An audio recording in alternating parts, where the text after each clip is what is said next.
Anta syamsun, anta badrun.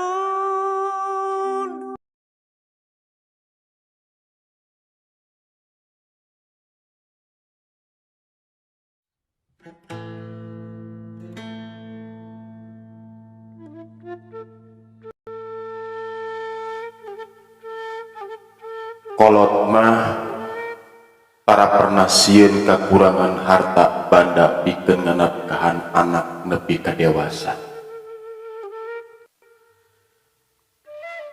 Tapi mun anak geus dewasa, loba anak anu sieun kakurangan lamun seuk ngurus kolotna. Kolot mah leuwih mikirkeun anakna dibandingkeun dirina sorangan. Sabab kolot ngarasa bagja lamun anakna bagja, teu paduli sacape kumaha anu dirasakeun, teu paduli sakumaha beratna halangan anu disiring hareupan. Eta teh bukti nyata wujud katulusan anu bakal moal pernah sirna tinu jadi kolot. Ingat, urang bisa kieu teh lain urang anu kuat, lain urang anu hebat, tapi doa indung jeung bapa anu hebat. Doa anu jadi indung mah dihareup jadi panuntun, ditukang jadi pangjuru, digigir jadi pangabdi, diluhur jadi papayun, dihanap jadi amparan, sangkan anakna hirupna waluya pinanggih jeung kabagjaan. Hirupna indung mah insan tepatnya lindu, insan anu linduhu, timimiti dikandung dajan ripuh tapi indung mah tara kudu, ngatik ngadidik jeung ngadoana sabana waktu tara kalangku, sangkan diri ngajadi nanju. Dedeh asihna teu ka itu moal kagantian sanajan dipulang emas sagun.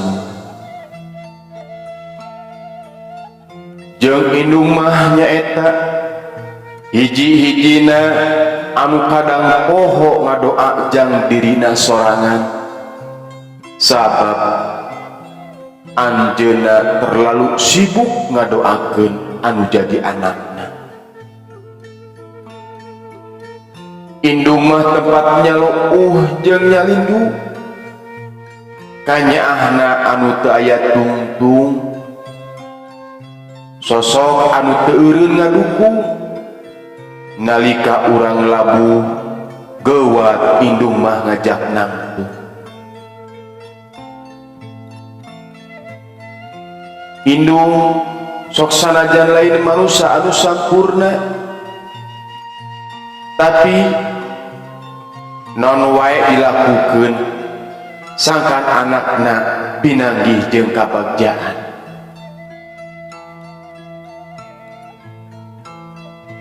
Sok sanajan dina sirahna teu manjing mahkota, tapi dina dampal sukuna manjing sawarga. Lahunan indung paranti nyaluhkeun bang baluh kolbu,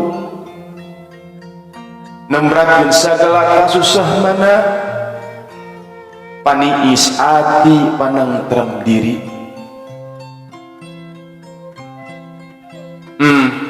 Mah rumasa abdi teu acan tiasa sategar salira,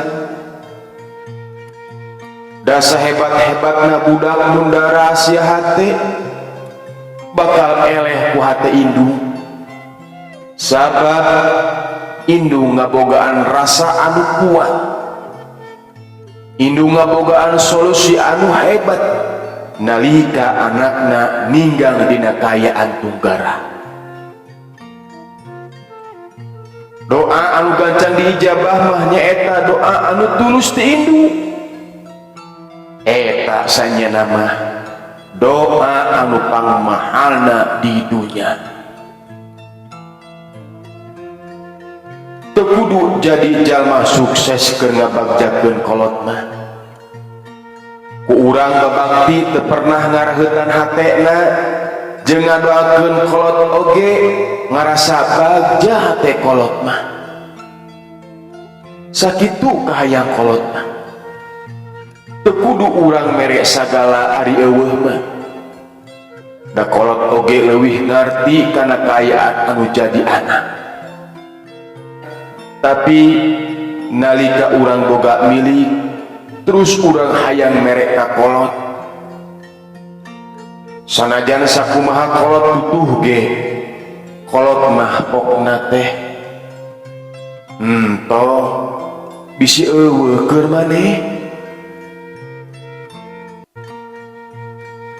Jung mumpung kolot araya keneh prak gerak muliakeun indung bapa, sing yakin Allah bakal ngamuliakeun urang mun seuk urang ngamuliakeun aranjeunna. Barungahkeun hate aranjeunna maka Allah bakal mere kabungahan ka urang.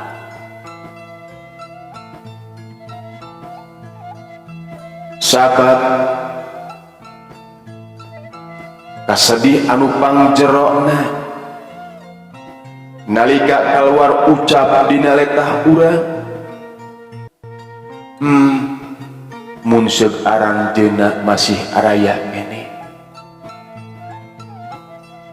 batin bakal ngarasa geuring, batin bakal ceurik mun seug kolot urang geus areueuh. Dosa urang bakal nalongerak nembongan ka diri urang. Dosa urang pernah ngahesekeun, dosa urang anu pernah wani nyentah, bahkan dosa urang anu pernah wani molototan ka indung jeung bapa urang. Nalika kolot geus eueuh eta dosa bakal narembongan ka diri urang.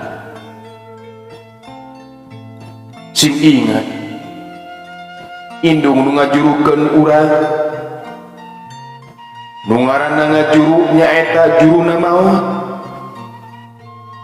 nyerina moal aya anu ngabandingan, tapi anu leuwih kacida nyerina indung mun seug budakna geus wani nyentak, geus wani molototan, geus wani ngahina ka indung.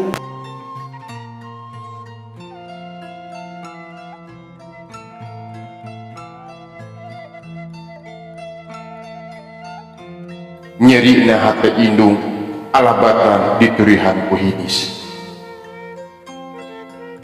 Urang bakal ngarasa kaduhu nalika kolot urang geus areueuh. Anu harita keur jumenengna urang can kungsi menta hampura ka aranjeunna. Duh Gusti, paparian abdi kesempatan bikin ngabagjakeun ibu rahmat abdi. Geni ridona salira teh aya dina ridona ibu rahmat.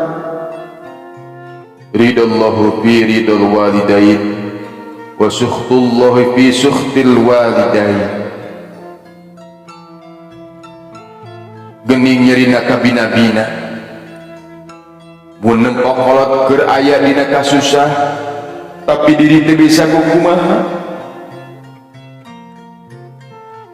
Sakeclaka sang bapa anu jadi panyambung nyawa, sakecap doa indung anu jadi jalan kasawarga. Omat urang bisa ieu teh ku jasa jeung pangorbanan ibu ra. Indung tunggu rahayu Bapa takalna darajat. Ayeuna mah karasa ku urang naon anu baheula ku aranjeunna dirasakeun. Ma, Bapa, ampura abdi anu baheula sok ngagampangkeun ka emak jeung ka Bapa.